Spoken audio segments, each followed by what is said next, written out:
basically you have this like butt hinge going on. Dovetails overlapping. So I drew my fake pin board, and I drew my fake house mortise and tenon board, just to sort of show you it can be either of these for your case, and it's the same. Domino would be even less, right? It's the same idea. So there is something nice about the house tenon. I'll show you that in a second. That just gives you a nice clean wall to work with. But basically I have my sides and my top and bottom. So I'm looking at my carcass like this. So I need to put hinges here and here. And the first thing I want to do is mark where my hinges go, give myself some dummy marks, because what I've seen happen before is people do all the layout, do the fitting properly, and they put one hinge here and one hinge here.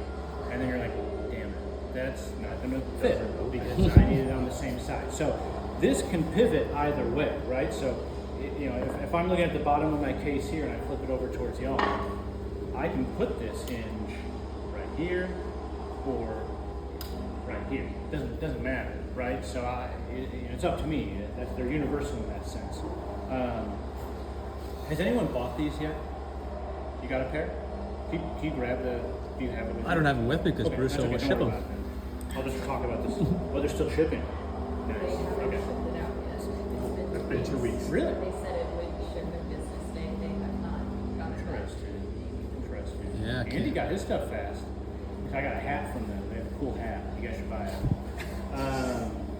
It's made in America. Does it say chairs on it? That's my other hat. Cranbrook. This was a mid-century exhibit. Oh, speaking of that, I wanted to bring that up on the computer. The Henry Ford, which is a nice museum in Dearborn, just south of Detroit. Great museum. They have like the car that the car that Kennedy was shot in. They got the chair that Lincoln was shot in. All the presidents. But they have a huge exhibit of furniture, that whole thing, and they have a special exhibit going on right now called Handmade. And it's all like 19th and 20th century, early 20th century crafted furniture, so it's kind of perfect. If you're only in Michigan for a little bit, I would check that out before you go. It's worth the trip. Cool. I digress. Nerd it out. And, okay, so I'm just gonna work with this piece, knowing that all the layout I'm doing on my case carcass here, I would be doing simultaneously on my top, right? We want symmetry there. That's what's going on. So, one other thing to note is miters. If you're putting a knife hinge in a mitered case, then you have to do the layout a little differently. In a normal, traditional case, this hinge mortise is butted right up against that wall, right? There is no stepping out of there. It is just kissing our wall that's made. On a mortise, or on a miter, we have this little tab of wood that I left right here. And the reason is that if we don't step that hinge out a little bit, then there is a really, really fragile piece of short grain that's just like pointing up in sort of a triangle. And so we need to step it out to give that a little more mass, a little more heft. And all I've done, the only difference is here is this step out, I'm accounting for the reveal of my door, right? Your door's gonna move, you don't want it to be tight, tight, tight. So I've already accounted for the reveal in where I'm putting my hinge layout. This one, I have not accounted for my reveal yet. I need to do that when I'm mortising my door. So I'll talk more about that, but is anyone doing miters? So I'm gonna do it like this, but know that there's one thing I'll show you that you just need to step it out, and that's basically it. So, it's here. So I'm gonna put my hinge there. I would make a mark on the top as well. And there are a couple parts to this. We have the hinge leaf with a hole in it, and we have a hinge leaf with this sort of welded on washer and this post. It doesn't matter which one you use to lay this out. They should become interchangeable when you're ready to actually mount it in. When you're actually installing it, I think it's better to put the post on the carcass, top and bottom, because if there's any error on your sort of reveal or your fit, it's harder to see that when you put the washer, as opposed to putting the washer down. You can just kind of see the error more. If you accidentally do it the other way, just switch them around, it's fine. No big deal. But I can lay out with either. So I'll go here, just like that. What's going on? So then I need to think about how much this is stepping into my case. So sort of what looks good, what projection looks nice. And I wouldn't want this fully out here. I think it would just be revealing too much. And so there's a nice, simple way to do this. And we're gonna use some blue tape to help us lay out. So I'm just gonna put that tape on here now. Does that affect how far you can hinge the door open if you set it in a little bit? I guess it'd be minimal, so it doesn't matter. It's minimal, yeah. I mean, like, you can't put that in a comical amount Right. without Yeah. a certain amount, so you're kind of, Totally. you're given this certain area to play with. Get the extended if you need.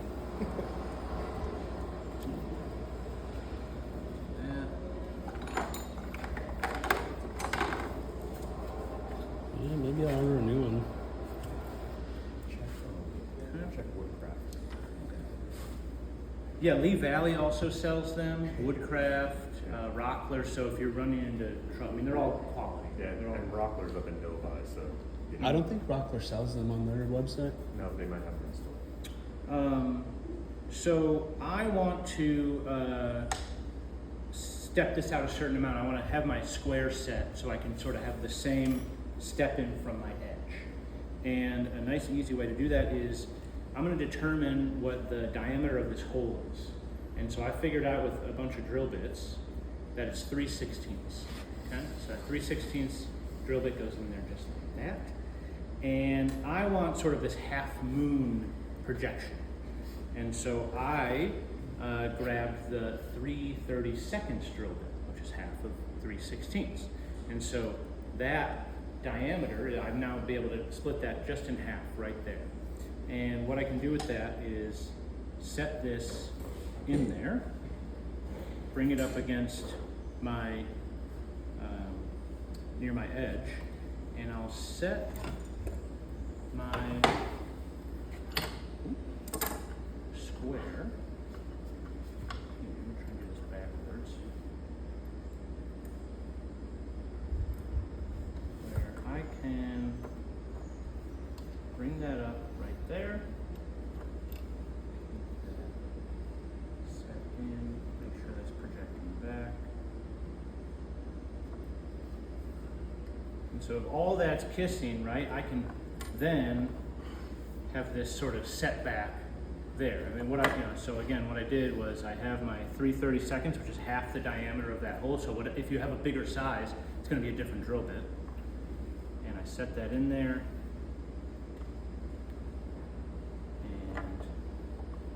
And there it is. And I know that that's projecting a sort, so that gives me sort of this,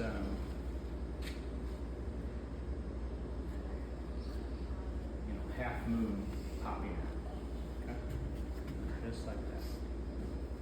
So that sort of looks good, looks right, whatever you want. But you can play with that a bit if you want it. Little inset, you bring it in a little further, right? You want your door not to be dead flush. This is if the door's flush with your case size.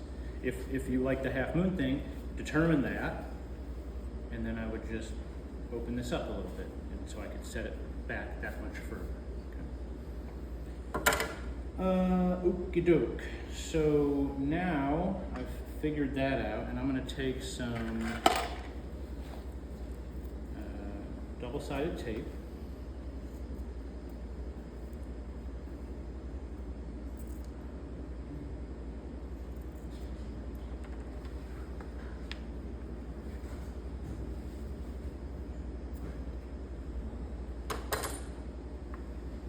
stick it on.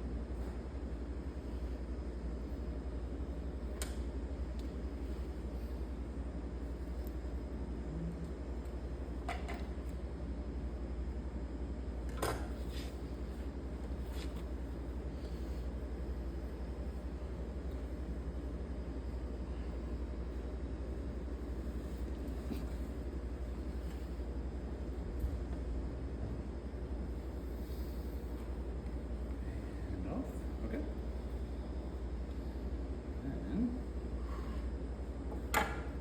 And so I need to also align this with my edge, right, on this traditional case. So this is where that house mortise and tenon can come into play, because I can put a square right on that edge and just sort of start butting things all to each other. So I have my square setting here and here. I'm getting a really consistent result putting that on there. Over here, you just have to sort of eyeball your edge, but you can feel for that. I mean, there's a lot of ways to make that right, make that feel good. So now, here.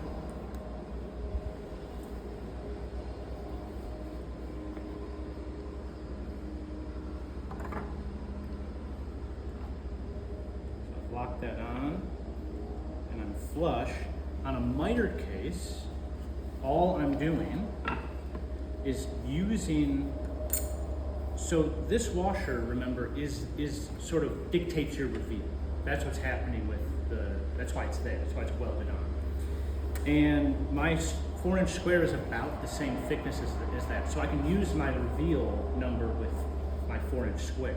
So instead of trying to like measure this with calipers and get a piece of wood, I can just use this to step it out, right? And then tape it on, just like that. So I have my other square here and this here. So it's a little fiddly, but once you get it down, you're locked in, you're good, the reveals are so. That's the difference in layout so far with miter versus that. I just need to use, you're pretty much using this no matter what, it's just how you're using it with reveal or no reveal. Then, and I'll be doing the same to the top right now. They're laid out here. Also, I'll just preface with I have a handout. I'll put this on Classroom, the whole thing.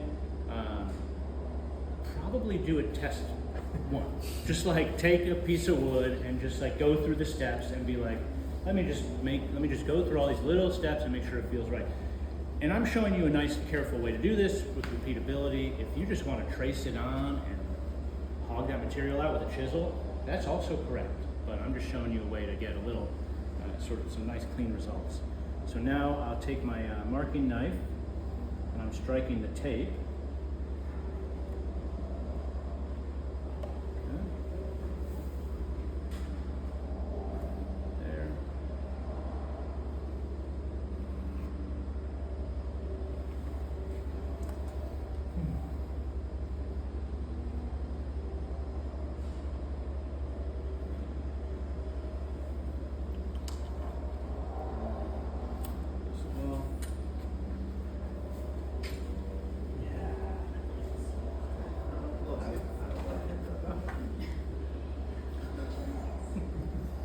Lost one. So,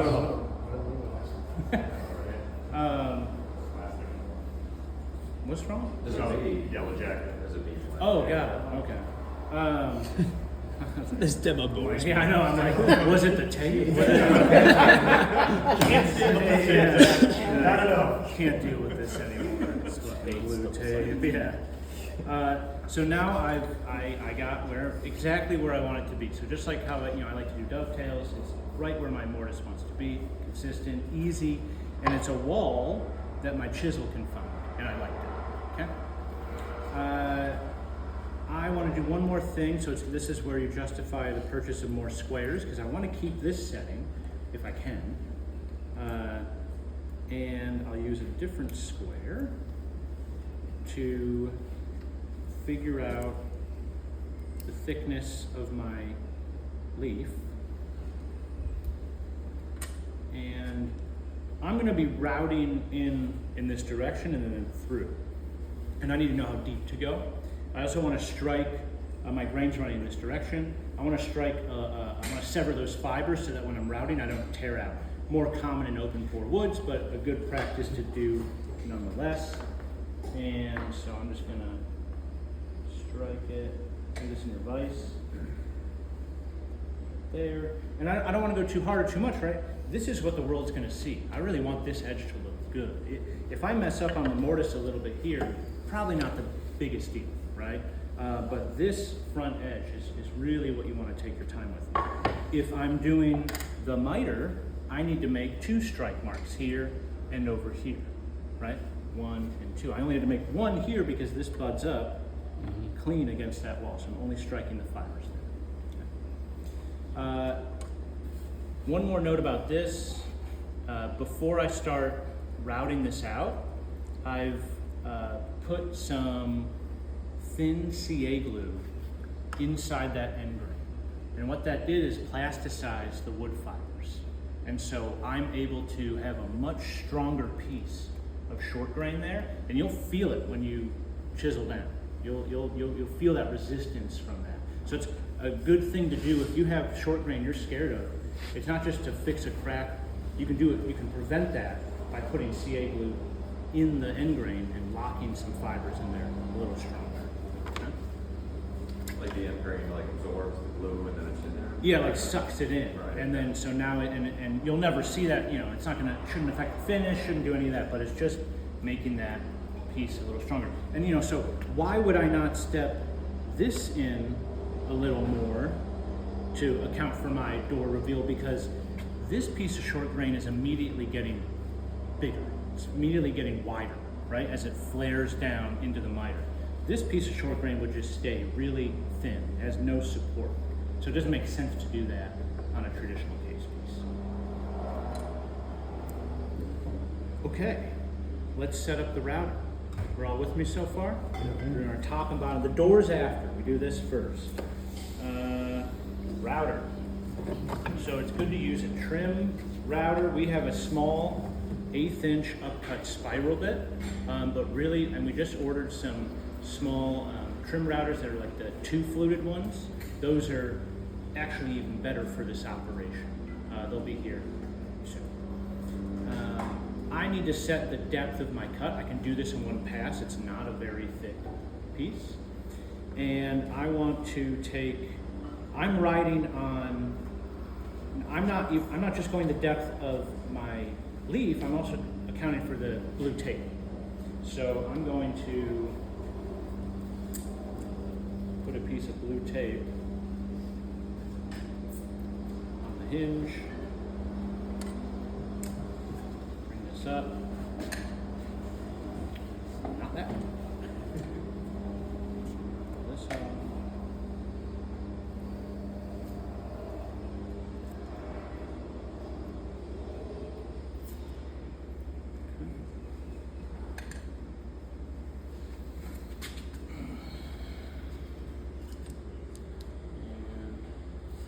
Just looking till I can feel and it looks good.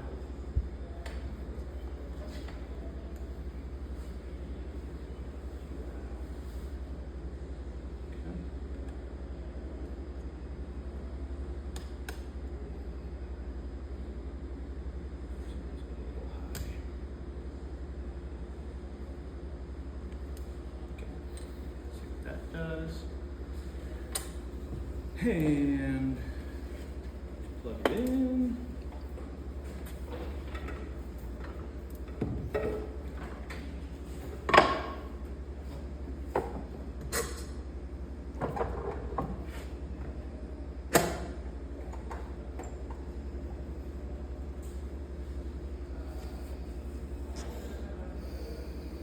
Now, before I actually go for it, even if I've done my whole test piece before, always see where your depth is at on a different test piece.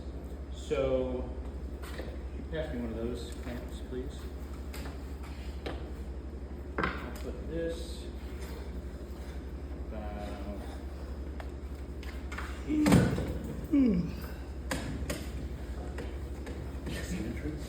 Sorry, I'm a loud yawner. I'm sorry. Yeah, that on video too. video And so I'm going to evidence. put blue tape on this piece. It doesn't matter how thick this is. I'm going from the top down.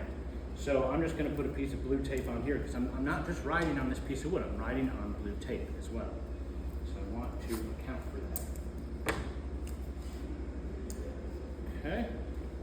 Let's see if this will reach. Good.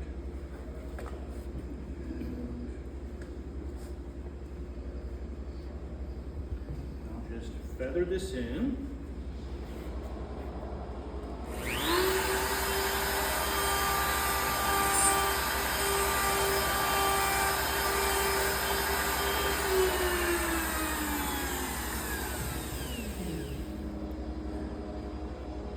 See, so that's a little deep.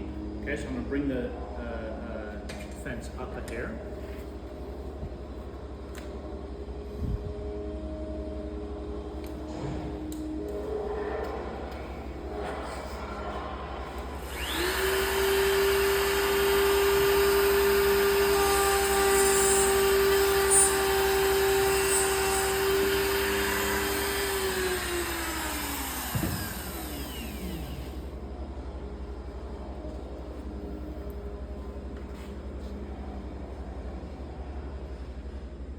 That feels good, right? So I'm just feeling to make sure it's pretty darn flush. I don't want to dip this thing deep into my case, right? I definitely don't want it to be too projecting out. So once you're happy with that, now I can go to my real piece. And remember, when you're routing something on the outside, right? You put your right hand out, your thumb out, and your index finger forward. And I should be routing in this direction. When I'm going to be feeding into here, I'm going to go opposite. I'm going to do a little bit of a climb cut. It's a really small bit, so it's really controlled. It gives you cleaner results. It's a subtle thing, but something to know. And I got that struck. And okay. And don't worry, I'm not doing all four. I'm just going to do one in full, and it's the same. Yeah, I know. But I think it's worth seeing some nuances through this process.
Okay. Fun. So, routed a ton of that out. I have a nice flat surface to work with, so I'm not guessing that depth. All of that is looking pretty good. Sort of see where I'm at. Well, not quite. I can't quite get it in there. That's okay. So now, when I clean it up, pay attention to your grain, right? On the carcass, it's pretty easy. The door, you have to pay more attention to. You might be routing into end grain, or like a combination, if it's like a miter door, or there's a spline, or I don't know, right? So your doors, you need to know how your grain direction is going. It can trick you, because end grain you can just go right through that stuff. So the front edge is where you really want it to be looking okay. trust my tape. Use it as a wall.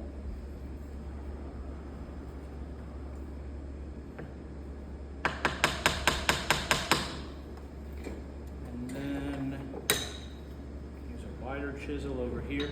Now, I really want the top to look good, but you can slightly dovetail that cut. You kind of undercut those things to give that hinge more room to fit. It doesn't need to be like a perfect machine fit.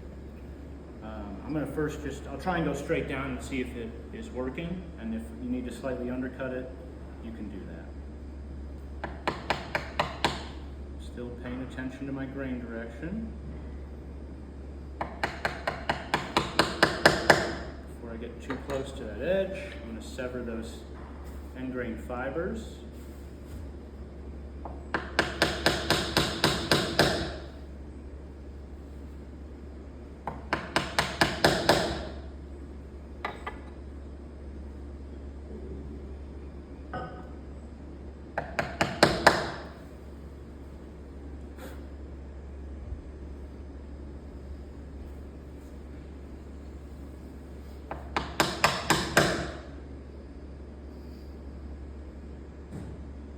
You know, we have a bunch of these little butt chisels, and they're great for this kind of operation. Just trying to figure out when to use them. Now's a good time.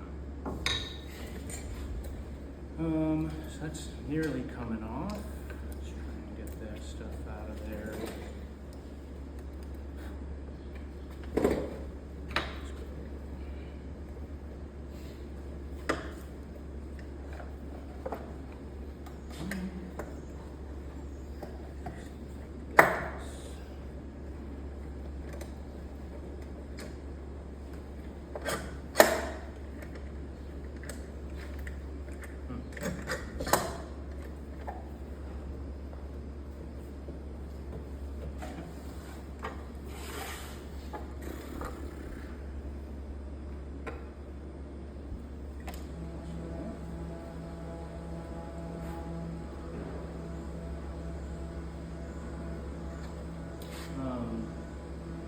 What I'm going to do is, after I clean these walls of waste out, I can trust my depth, so that's one, that's fine. And get those corners good. You have, a bit of a fragile piece here, be aware of that.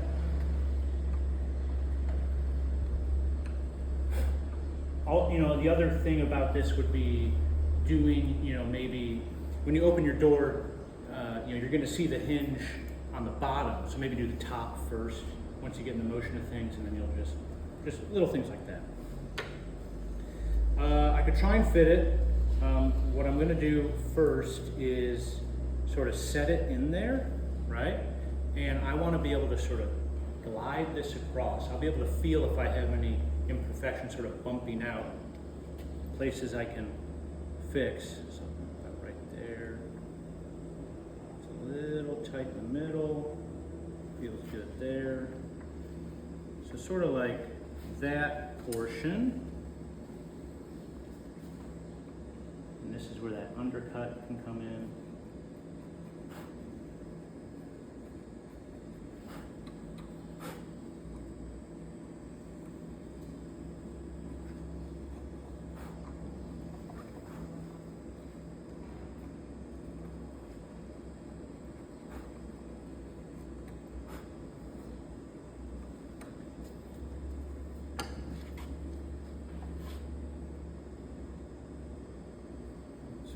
Pretty good.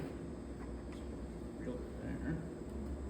Okay, let's see if it can go. See a little bit right there.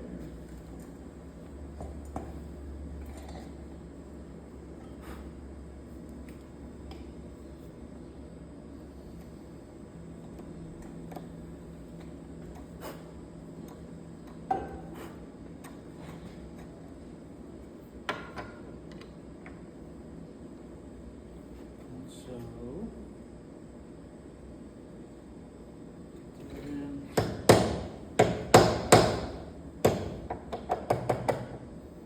So that is, it's actually pretty quick work, right? Now this is upside down, but it doesn't matter, right? I'm fitting the hinges that are all the same size. I can should be able to put this one in just as easily. It is. And what I would do now is take my awl, and you want to pre-drill for these holes for the screws. And I'll poke, I'll find the right screw size. So these screws that comes with these higher quality hinges in general across the board with these companies usually are brass, right? And they come with either one or a few steel screws. So don't use the brass screws right away. It comes with the same size steel screw, and that's not a mistake. That's for setting the threads in your wood. So you pre-drill, then you use the steel screw to set the screws with some wax on them, pull that screw out, then you put this in there. Horton gives you an identical set of steel screws and not just with your brass screws. So when I'm making my piece, I'll just use the steel screws in and out. Russo usually gives you one steel, just to set the threads, and then you lock these in. So, because you're gonna be twisting and you're gonna don't forget to put wax on those screws. I used to ignore that step because I'm like, whatever, I'm tired. And I started getting paid more for making stuff, and I'm like, if this screw breaks, I'm just in this hour of bullshit, right? And I'm just like, all I need to do is grab the wax. That's it. So you're doing it by hand, not with the Yes, and so I'm screwing it in with my cute little screwdriver, and like it's just worth it. It just you gotta get in a weird position sometimes, and it's just better, right? It's not faster with the drill. Yeah, we're about So to you talk just about. like drill in and out with the screw into the wax or something? I just scoop the screw in finishing wax. Okay. I have some of that finish from Lost Art, like it's linseed oil and beeswax would be fine. Okay. Anything to sort of lubricate it. Yeah, but getting all those screws set in there first is crucial.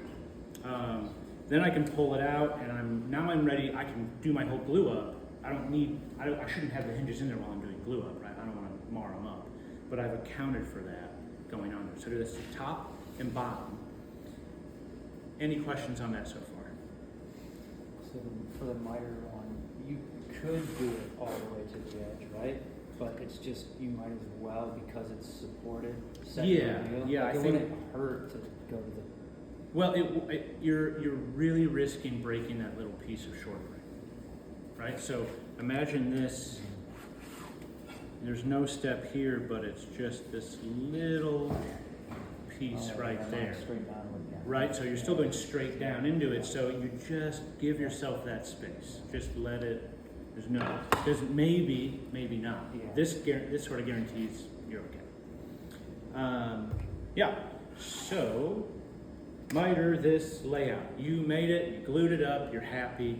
Now you're making your door, whether it's a plank door or a stile and rail door or whatever is going on. Your door exists. And the door is right here. And when you're fitting your door to the carcass opening, and you're putting a knife hinge on there, you need to account for the reveal before you start mortising for the knife hinge, because you can't take any material. Now that I have a mortise in here, I can't take a cut at the table saw on this edge, right? I'm going to lose that depth I just put in for my hinge. So again, it's the thickness of the washer, just use your 4-inch square. So you make a door that fits tight to your opening, so that's from here to here and from here to here, and it should kind of pressure fit just like we did with our drawer fronts, right? And then you subtract the thickness of your square on each edge, right? So double this overall here and double the thickness top to bottom. Right? Does that make sense? No, what are you talking about? What are you talking about?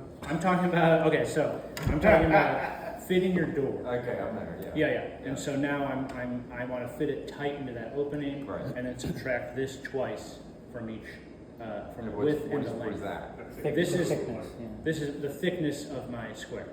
You mean the thickness of the hinge? Oh, that's the reveal. This is my reveal, Okay. right? All Because right. then I can sort of set it in here. Yeah, I know already, I'm sorry. No, you're good. Didn't know where you were. But I can sort of lay those things in there and sort of see where I'm at and sneak up on my size. So it's just an easier way to get nice flat planes. And you also realize when you let yourself have a square opening, how much easier fitting a door is going to be. Just like a drawer front. Maybe you had one of those drawers where you were like, that was square. And you're like, wow, that is so much easier. So, I mean, it's not ever going to always happen, but when it does, it's worth the work. So I have my door sized up, I have my reveal accounted for, and now I'm ready to mortise the door. And so if my door is, here I've already done it,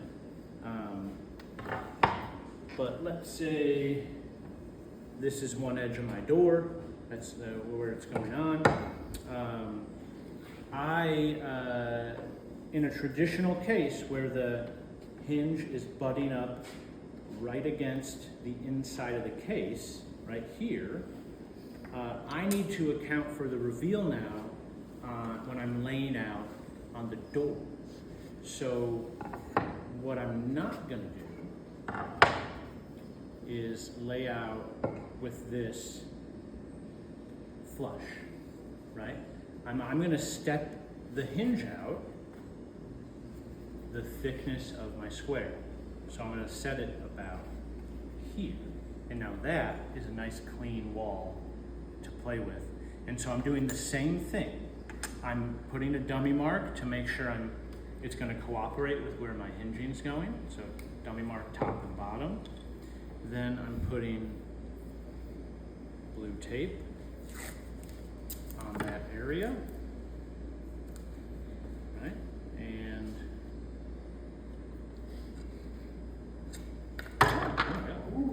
it's the schools, don't worry.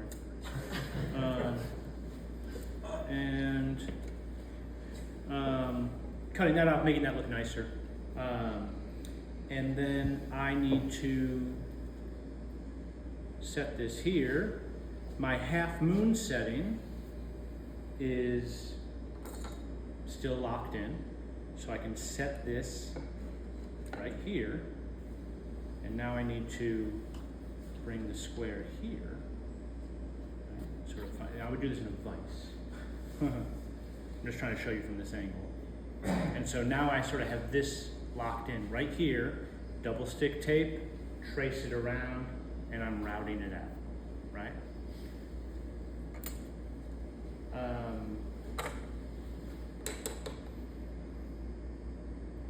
Yeah, and the mitered door, if this is a mitered case, I've already accounted for the reveal on the carcass itself.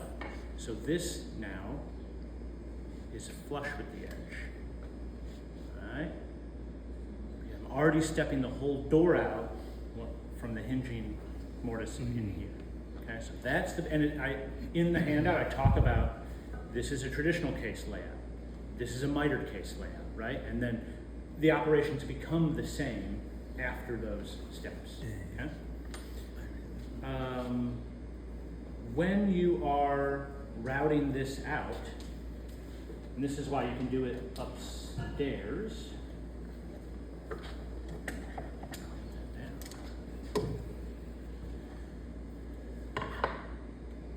You can take a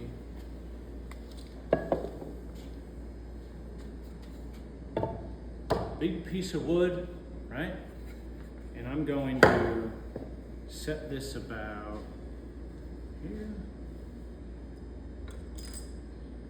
Make sure everything's nice and flush.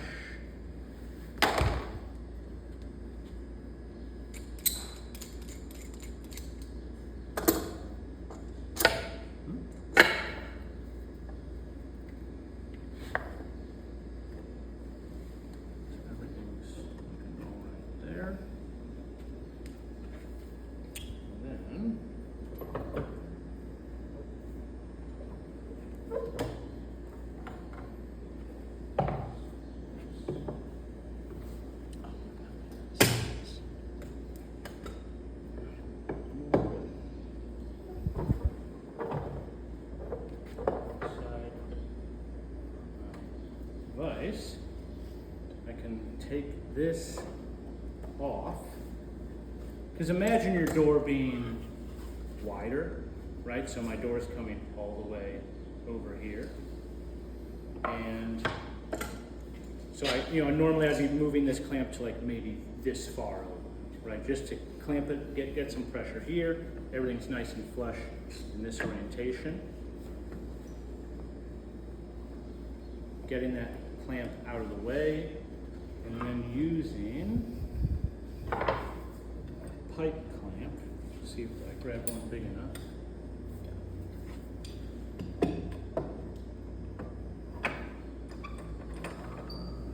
Let's get it nice and clean up here. So now I have a nice work surface for my router. Because if I try and hold that router on this little edge, 5/8 thick door, that's not a good thing to do.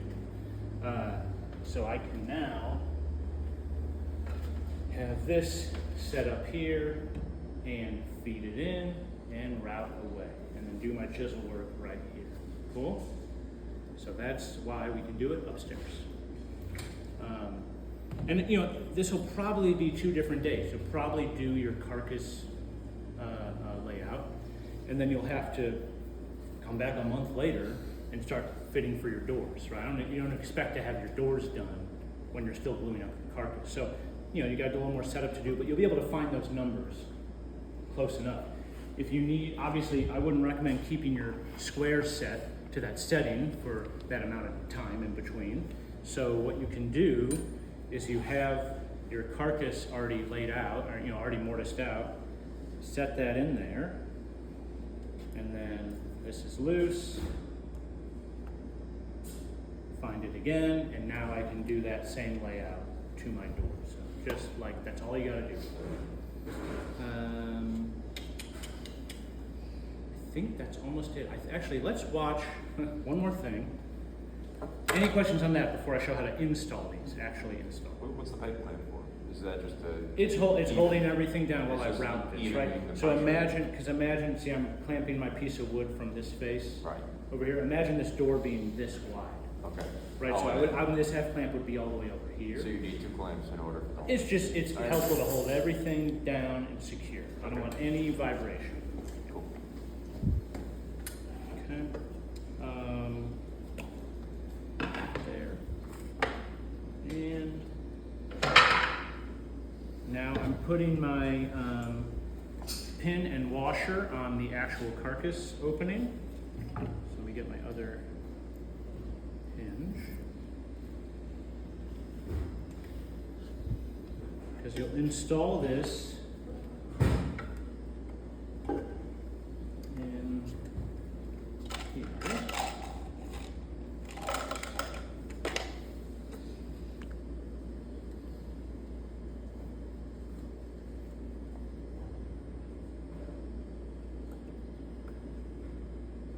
Just a little small screwdrivers. This little, do you have one of these too? Is that a German one? Yeah, it's that wear up.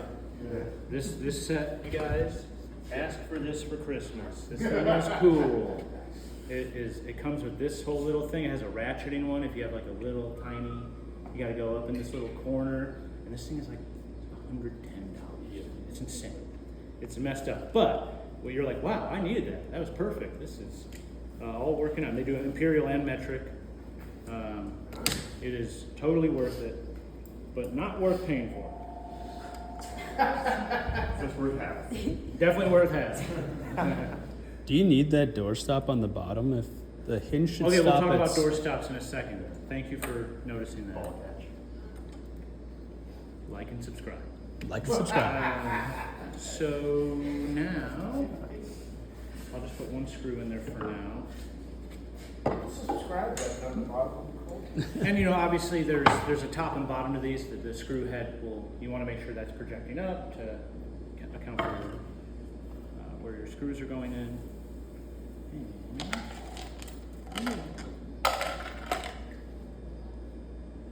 You lose these or break these, not the end of the world. You can go to Ace and go to that, where you have to pull those little drawers out and find the brass screw you need. But brass screws are always more money than you want them to be. Good way to waste an hour. And also be conscious of screwing into end grain. Screws don't like to grab with the grain. They like to go grab perpendicular to the grain. So I've pulled this in and out enough that that's actually just spinning. And there's ways to fix that, mitigate that. You can always, if you need to screw into end grain, but you need it to be like a secure thing, whether it's a hinge or something on any piece, you could run like a dowel perpendicular to the grain, and then the screw will grab the long grain of the dowel. It's a really easy way to like mitigate that issue.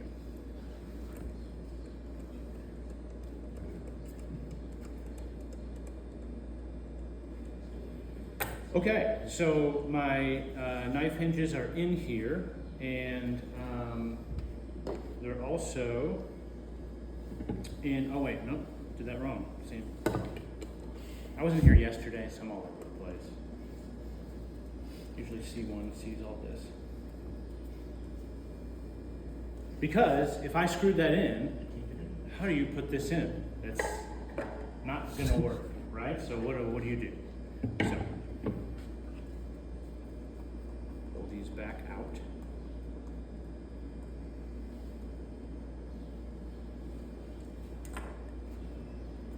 And I want my door to be this. That. And so now I need to put the hinge on right here, and I need to hold it up here. This is where a friend can come in and help, because we have to slide it. You slide it into the hinges and then screw it up, and that's why people look at this like, wow, it looks like a really beautiful hinge, and it's kind of this trick of the eye. It's the only way to get it done. If your door is tall enough, you can usually put this one in on the top and sort of slide the bottom one in while you're also lifting this up. But short doors like this, it's not going to work like that. So Shane, I'll have you look at the bottom for me. I'll get, yeah.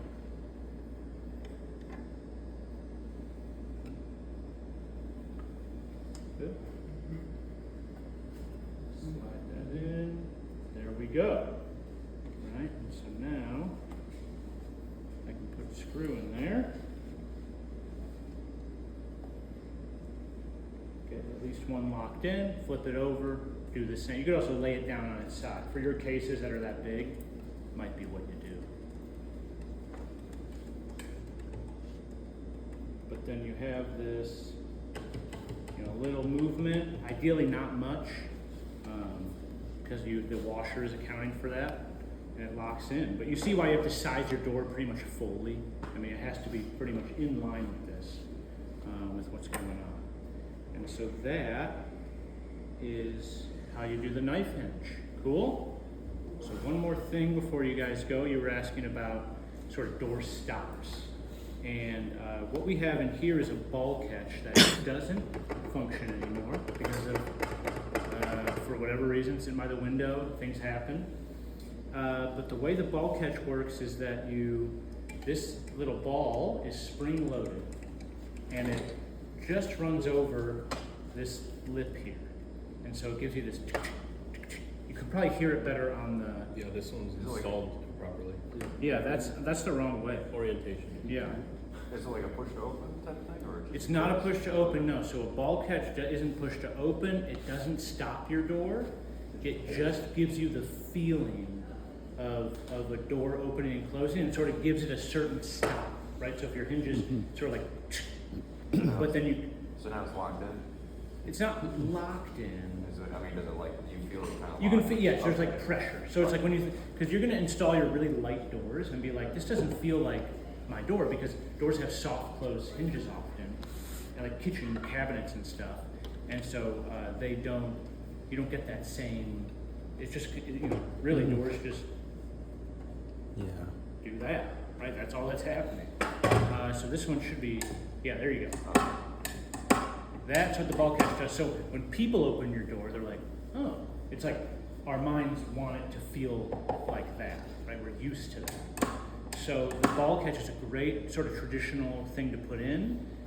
You do that after the door's installed. I'd recommend to do it that way. It's always easier to drill all the way through one side, so that a ball catch can be on the top or the bottom. Like it doesn't matter if it, if you look at it right there. But more often than not, I'm putting it on the top because I have a shelf underneath that I want to show off or not block with anything. And then so you see this little piece of wood behind the ball catch. That's glued on there. So I had finish on the inside of this, let's say, scraped a little bit off with my card scraper, glued a little piece of wood on there, and that is what's actually stopping my door from hinging all the way back. Just a little piece, and then that's it. It would stop in the ball catch, but then you could just keep pushing through all the way Yes, through. so your hinge is going to be able to go more than just perpendicular to your case. So if that wasn't there, it would just sort of come in a bit. Doesn't look, and people are going to touch your door gently and then kind of push it in. So it's sort of like putting the drawer stops on your toolbox. It was like the last thing you did. That little piece of wood back here is like one of the last things you're going to be doing, right? After everything's sort of set in, locked in, like that. Anything else, guys? All right, thank you.